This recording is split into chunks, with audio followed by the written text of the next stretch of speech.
Il faut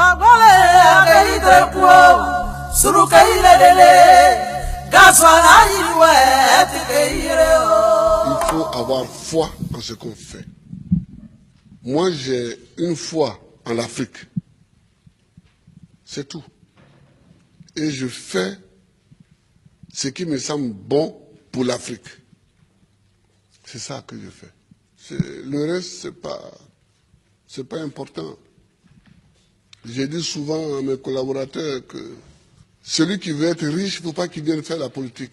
Si quelqu'un fait la politique et qu'il devient riche, c'est qu'il est voleur.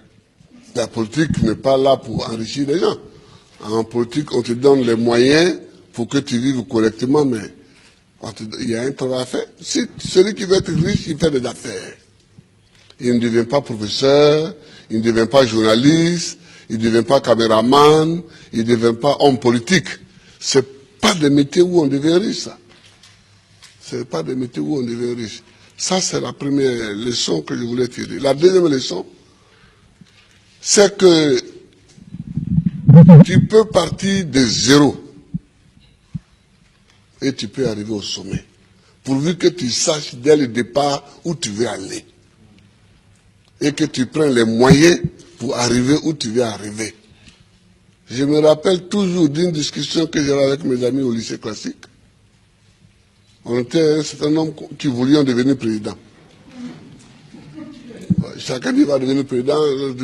Et il y en a un qui m'a dit, moi je vais d'abord faire les affaires, parce que sans argent on ne peut pas faire la politique, on ne peut pas devenir président. Et je lui ai dit, moi, c'est parce que je ne vais pas faire les affaires, que je vais être pauvre, que je vais avoir les mains propres et que je vais devenir président. Aujourd'hui, mon ami, il a eu beaucoup d'argent, effectivement. Il a beaucoup d'argent, mais il n'est jamais devenu président. Il n'a jamais même été candidat. Voilà, il n'a jamais été candidat. C'est-à-dire qu'il faut savoir ce que tu veux longtemps à l'avance.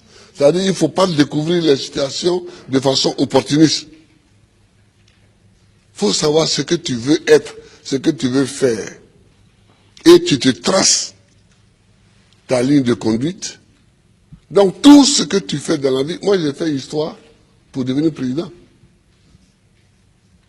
Sinon, la bourse qu'on m'a donnée pour aller en France, c'était pour faire professeur de latin et grec. Quand j'ai commencé vraiment à militer, je me suis rendu compte qu'il me manquait l'histoire de l'Afrique pour poursuivre ma route. J'ai changé. J'ai changé. Et j'ai fait histoire parce que c'est ça qui me manquait pour connaître d'où on vient et où on peut aller en connaissant d'où on vient. Je vois des gens qui découvrent qu'il y a un fauteuil à côté, ils peuvent s'asseoir dessus. On ne s'assoit pas dessus comme ça.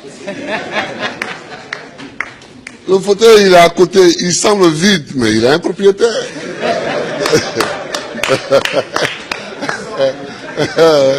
Il a un propriétaire.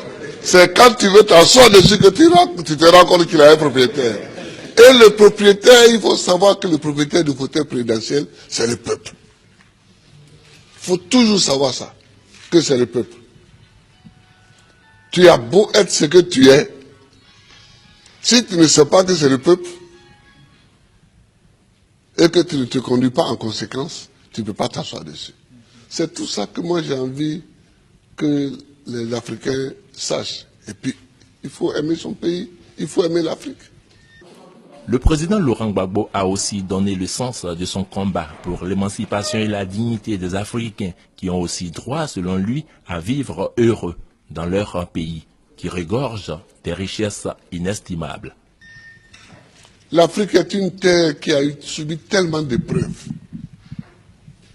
Je ne sais pas si dans le monde, il y en a qui ont subi autant d'épreuves que nous. Les Juifs aussi ont subi beaucoup d'épreuves. Mais nous, les Noirs africains, tout le monde s'est assis sur nous. Esclaves. Esclaves de maison. Esclaves de la traite négrière. Colonisés.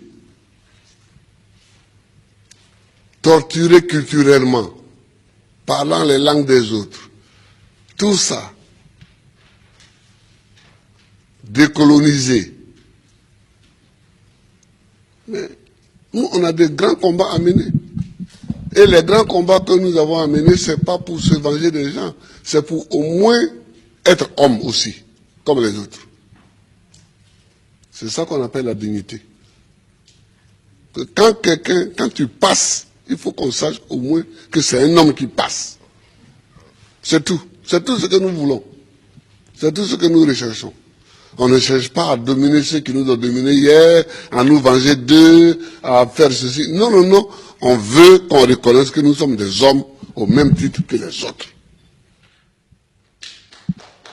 Mais ça, si nous-mêmes, on ne prend pas les moyens, qu'on est toujours chez eux en train de mendier, et que les gens, même, tu vas mettre l'argent chez eux en achetant les bâtiments, et puis eux-mêmes, ils te dénoncent. Que voilà un voleur. Comment? Je vous amène l'argent, vous me dénoncez. Mais je vous amènerai rien. Ah oui, moi quand je vois des chefs d'État africains qui sont dénoncés en Europe parce qu'ils ont investi en Europe, ça me fait pitié pour l'Afrique. Ça me fait pitié pour l'Afrique. Ça me fait pitié pour l'Afrique. Hein? Non, oh, il ne faut pas faire pitié. Il ne faut pas faire pitié. Quand tu passes, il faut qu'on dise que voilà un homme qui passe. C'est tout ce que nous cherchons aujourd'hui, c'est notre combat. Ça. Moi qui suis ici, je ne passe pas les vacances en Europe. Mais est-ce que je ne suis pas président? Je suis président. Si je mets mon pied sur le sol européen, c'est qu'il y a une réunion à laquelle je dois participer pour que la Côte d'Ivoire gagne quelque chose. Sinon, je cherche quoi chez les autres? Je ne cherche pas quelque chose chez les autres. Si Dieu m'a mis au monde ici, c'est que dans mon environnement ici, il y a tout ce qu'il faut pour que je vive. Mon combat, c'est pour la dignité. C'est pour la dignité. C'est pour que nous effacions tous les siècles passés, les traces de tous les siècles passés, les traces de l'esclavage, les traces de la colonisation, les traces du pillage, les traces du travail forcé, les traces de la chicote. C'est pour qu'on efface tout ça.